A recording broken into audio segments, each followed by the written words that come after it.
Nigeria's federal character principle is under fire. Senator Ali Ndume has just dropped a bombshell, accusing President Tinubu of lopsided appointments and violating the Constitution. Is this a case of regional bias, or is there more to the story? From the north to the south, tensions are rising. Will this spark a national debate? Then, when you come to look at political appointments, the Constitution is very clear. And it's because to avoid such infractions that the Constitution Section 14.3 clearly states that appointments, especially political appointments, should reflect the federal character. And that is not the case here.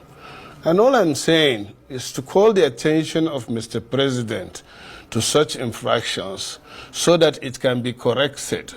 Otherwise, these things can boomerang at a certain period of time. Right. It's not. And I know, as you rightly said, people look at me as somebody that is critical of the government. I have the right to do that in the first place. And in fact, that's why I'm in the National Assembly in the first place. Collectively, we are supposed to oversight the acts of Mr. President and point out some of these irregularities. Absolutely. That is what we swore to do. It's not personal. I think I have better personal relationship with most of these people that are talking about Tinubu. And I can say in the north, if you count, not up to 5 people that have close relationship with Mr. President, Ndume is one of them. But that does not stop me from speaking the truth and have obligation to do that, especially when all of us know that at the end of it all, each one of us will stand before God, and God will ask him to account for what he is responsible for. You understand? And that's why I'm saying this. And besides, we are all in this government. What will we tell our people? When you have these figures out, it's already viral, it's already in circulation. But you know what? From now, after this interview, those attack dogs or MAGA dogs will start attacking Ndume, not the message. And that's why we always get it right. It is not about Ndume or me being a senator. As a Nigerian, I have the right to voice out all these things. Not only that, I have the right to even protest. I have the right. That is guaranteed by the Constitution. But from tomorrow, those so-called Tinubu boys or people will start attacking Ndume. Oh, he's a frustrated person. But I mean, the facts are there, though, aren't they? Yeah, the facts are there. These are the facts. I brought it here so that you can see it. I send it to you. These are facts. And I'm not the one that created it. These are facts extracted from what is going on there. But is it the generality of his appointments, or is it the more sort of juicier jobs? No. It's not about juicier jobs. It's about spread. It's about equity. It's about justice. You understand? And look, the coming of Mr. President is based on justice, equity, and fairness. And it is expected that he will continue in that direction to ensure fairness. You mean because he came from the South? Yeah. Yeah. That is one. But he swore as a president to be fair, equitable, and justful. That is what the president swore to be. But that is not what is being reflected in the events, whether he knows it or he doesn't know. That's why I called on his attention to look at these things so that he can do something about it. That is the issue. And now I'm also begging or calling those attack dogs out there to please address the issues. Rather than Senator Ndume. Rather than Senator Ndume, address the message. Because I know now those attack dogs who cannot, I repeat, defend the president when the chips are down. Why I'm saying chips are down, most of them, go and check them. I did my research too. I will come up with the figures. Almost 60 or 70% of them are half Nigerians. You know why? I accuse you of one time of being half. Don't even go there. you know what I mean? Do not go there. Okay, please. I will not go there because of you. But it's true, most of the appointees, you check around, I'll come up with the figures. Most of them are people that have double citizenship. I mean dual citizens. Dual citizens. Right. Well, it's not illegal to be a dual. I'm not saying it's illegal, but all I'm saying is those type of people cannot give the country 100% because they are not 100% Nigerians. Well, anyway. I disagree with you. Okay. On that score. I mean, any other thing... Because you are one of them anyway. I told you not to go there. Now you've gone there. Okay. But the point is that, no. I mean, I think the real issue here is whether there is an infraction on the federal character constitutional provisions of this country. And you have provided evidence that seems to support that fact. But let me ask, should it really matter where someone comes from as long as they are capable and competent in the job that they are chosen to do? No, not at all. Not at all. In fact, I stood in support of that. I support the president getting, even if it is an expatriate, to occupy a certain position as long as it doesn't infract on the Constitution. On the Constitution. Right. But what he's doing now infracts on the Constitution. And worst of it, so far, not all, but so far, majority of those that are given those responsibilities are not discharging their so-called... So you question their competence as well? Yes, I did before. You're right. So I still stand on it. Right. Because we haven't gotten to where, or there's no kind of ray of hope in the country under the leadership of those. So let me be clear. Now let me give you... Yeah, okay. For how many years? All we hear is endure, it will be okay, it will be okay, and it's 2 years. And now, the main purpose of government is clearly stated in Section 14. Security, welfare of its citizens, and of course, other things that follow in Section 14 of our Constitution. We are far from most of them, especially the issue of security and welfare of citizens. There's no amount of this hullabaloo that they are doing out there that if the president doesn't do something to make Nigerians feel and see, not to just hear and these figures turning out. No. There's this Hausa saying that if you tell a dog that there's party in their house at home, he would ask you to let me see it. And that means let him see that the party is going on by maybe getting bones or the meat or something. But when you say things are all right, and Nigerians are still out there yearning that things are tough, and you know things are tough. You yourself know that. Well, let's turn to that issue that you've now raised, which is the very, the issue of insecurity in the country. I mean, you mentioned, I was going to go to the issue of borrowing, but we're going to come to that in a minute, because you brought up the issue of security. You've been raising the alarm, not only over the killings in Uromi, in Udo State, now you've got the massacre in Plateau State, but you've also expressed grave concern over the escalating militant attacks in your home state of Borno, and what appears to be the resurgence of Boko Haram and ISWAP there. I mean, just briefly tell us about your concerns. Well, just day before yesterday, a captain was killed and a corporal in my local government in a town or village called Isge that have been resilient.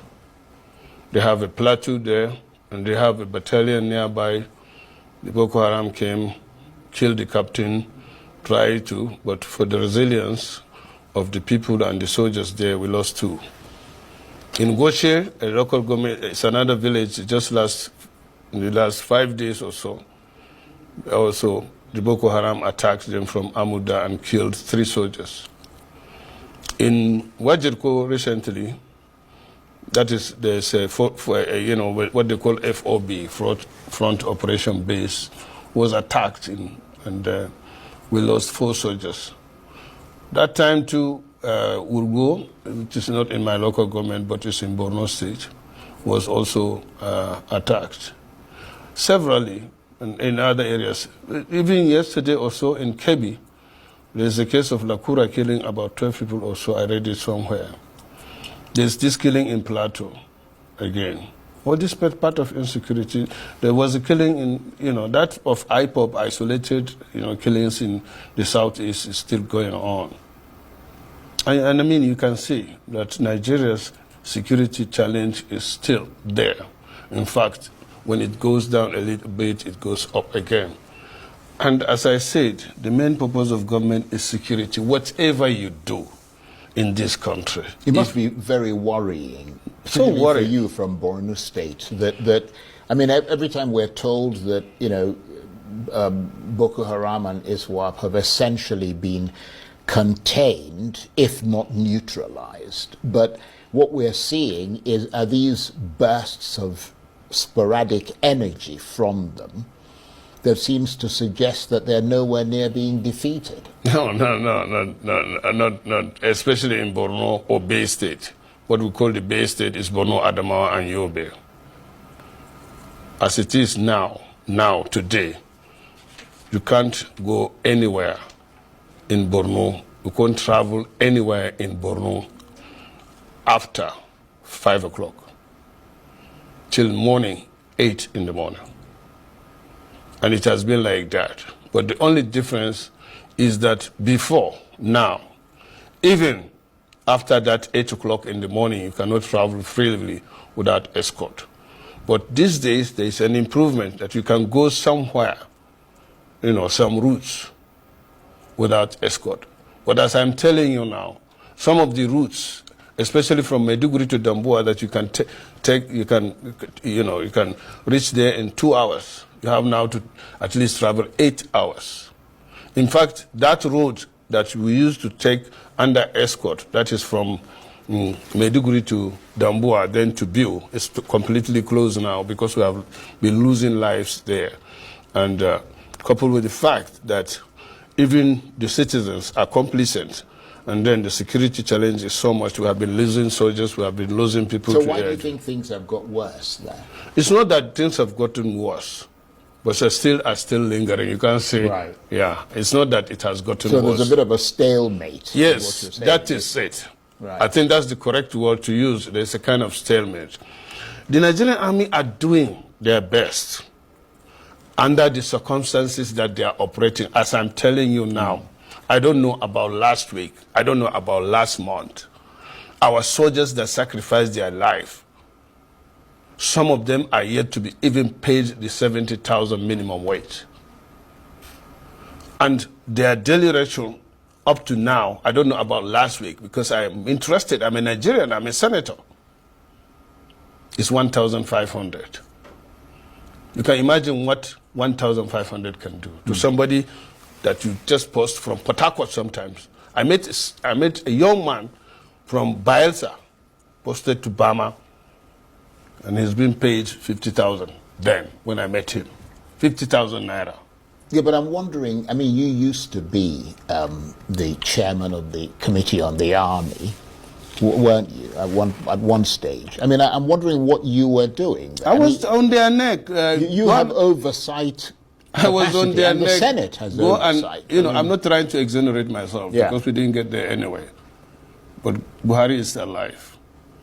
He knows how the pressure I did personally put on him, especially for him to approve the loan that we collected to procure the Tucano that helped. Yeah, the Tucano jets. Yeah, that changed the...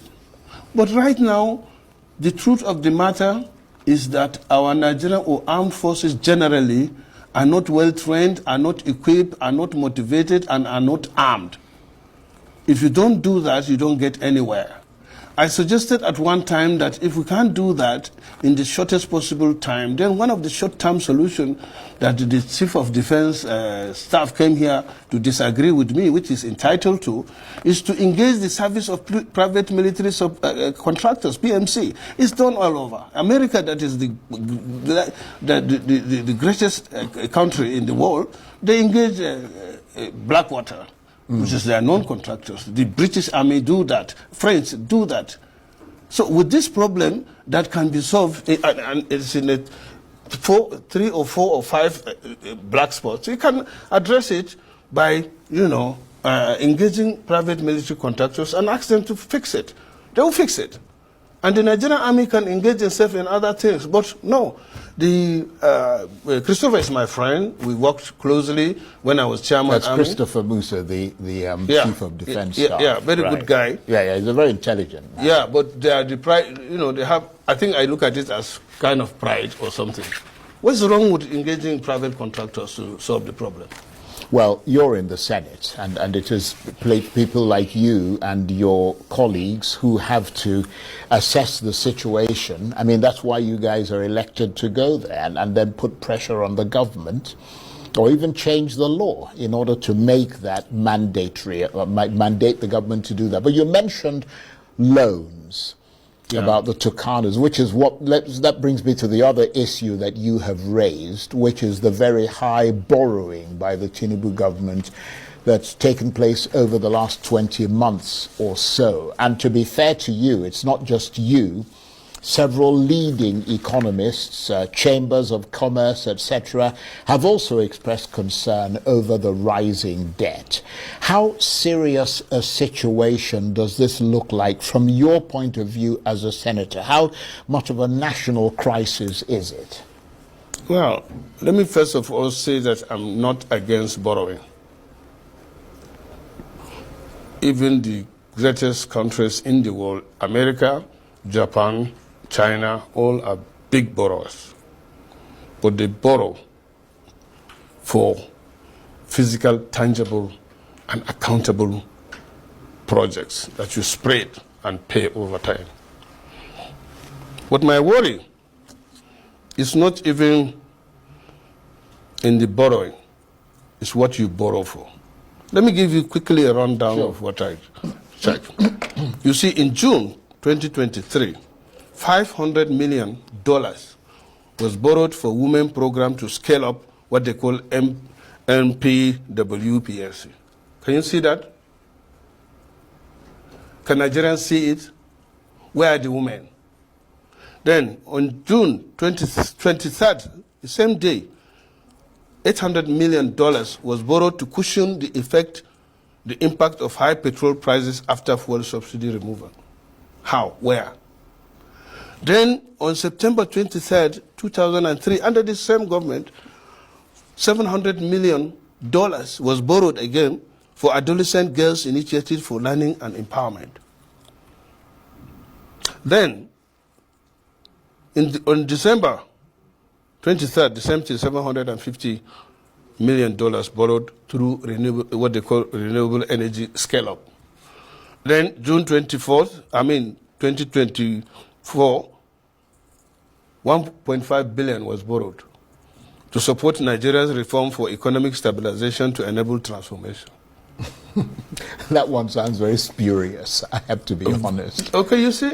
Then in June 24th, $750 million again was borrowed for immediate financial and technical support for efforts to stabilize economy and to scale up support to the poor and most economically at risk.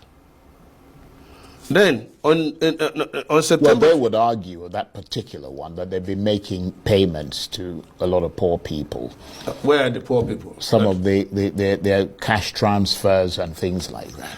Look, whenever you're doing something, if it is true, somebody will come out to say thank you. But are these loans, are they approved by the National Assembly? I mean, do they pass through your Senate for approval? No, what passes through the Senate so far as this is these are itemized.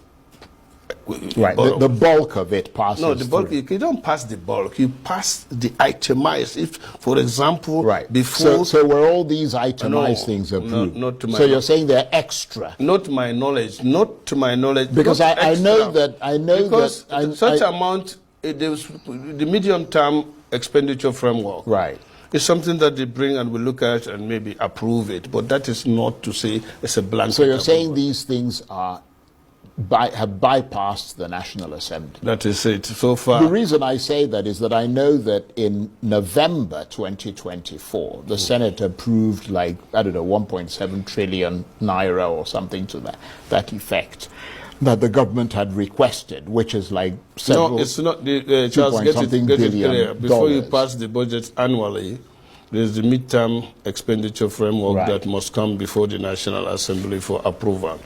These are the things that the government is anticipating to spend, but that is not to say that even if it is approved, it's a blanket approval. No. Right. Every item, every of this Must be accounted. Yes, Right. no, because you need to ask questions. How are you going to do that? How is it important? And when is the money? What are the terms? All these things are supposed to be discussed first before you engage in it. That is the National Assembly approval. But as I said, when you total these borrowings, the figure I got here is about $9.45 billion, which translates to about 13 trillion. And as I said, I mentioned most of them. These are items that are either intangible, those items are not, it has nothing to do with infrastructure. I would have supported, for example, that the country is borrowing even more than that to build our infrastructures, to build railway, Right. to build our But you're roads. saying that these things that you're mentioning, Yes. they're not tangible things They are not that tangible you can things hold on that you can hold on to. Right. And these are things that you pay in the next 40, 50 years. Yeah, that but you- time we are gone, our children will... Are you going to tell my child, am I going to tell my child or grandchildren that we borrowed 700 million and we are paying in 20, 30 years for adolescent girls initiative? Yeah, but you have to remember something, and that is the fact that human capital is an essential, in fact, probably some would argue the most essential part of development. That That's if you right. don't develop But- human capital, but let me tell you. then you're not actually going to go anywhere. Nigeria, fortunately, have enough human capital that we need to tap in. Remember, Charles, including yourself, you only don't provide service in Nigeria, but you also work. You're always pointing me. I don't understand. No, I'm but going to because you are have to the, go after the you closest personally person now. to me. You are serving Nigeria as one of the best journalists, and because of your performance, you are working with the BBC, isn't it? Or you go part-time there to provide service with other organizations. We have the human capital or human resources, so to say. It's just to harness it. Let me ask you this. Do you believe that you are acting in accordance with your best principles as a senator and a member of the ruling party by these whistleblowing actions that you're taking, and that you are preserving the rule of law in Nigeria? Yeah, right. But let me correct that. You see, I'm a bona fide member of APC. In fact, one of those that signed onto the initial formation of APC. And Nigeria is my country. And as I said, I don't have any other country. Well, you've made that point emphatically, and I always get worried when you start going in that direction. Because I promise don't know not what you're to going- touch you again. But let me ask you, because we're running out of time. Time has been galloping ahead. I mean, how does all this, because I remember, I noticed you mentioned somewhere about 2027. Does all this play into 2027? I hear them talking about 2027 all the time, but for me, I'm not. I'm talking about today and at most tomorrow. I'm 65. I thank God for my life. All these people shouting about 2027, they don't believe in God. Because 2027 is a year ahead. And we don't know whether Ndume is going to be alive then or even the president. And they are busy shouting about 2027. Yeah, they but have you have not to plan finished. ahead. Wait now, we have not finished with the mandate. We are just 2 years. In fact, until next month, the president is not 2 years old. And you are talking about 2027. Let him finish. By the time the president is performing very well and Nigerians are happy, nobody will come and start talking about competing with Mr. President. It will be automatic. But as it is now, they keep on talking nonsense as far as I'm concerned. Because, as I said, three things will determine whether this government is going to succeed or not. One is security. Two is welfare of its citizens. And three, that is related to the welfare, is the economy itself. If it is not performing, then you can go and be talking nonsense. It will not work. Let me ask you a final question. Why does it appear to be only you, of the many senators in the National Assembly, including members of the opposition, who draws attention to these alleged excesses? Does that suggest that all the others are complicit in these violations? No, that is not. I'm Mohammed Ali Ndume. God created me differently, and I'm going to account for my actions. If everything is to go the way I want, there would have been only one person in the Senate, and that's me. But that is not. So we have 109 of us, different senatorial districts, different makeup. God does not create two persons at a time. So I cannot speak, and I cannot say my colleagues, but let me tell you, I have the support of the people, including my colleagues. The only difference is that they can't come out and take the bullet the way I do. They don't have the guts. They don't have, not that they don't have the guts, but they're always thinking that something will come. No, not me. On that note, I have to say that the intrepid Senator Ali Ndume, it's always a pleasure having you here. He is the APC senator representing Borno South. Great to see you again, and welcome back. Thank you very much. Thank you very much.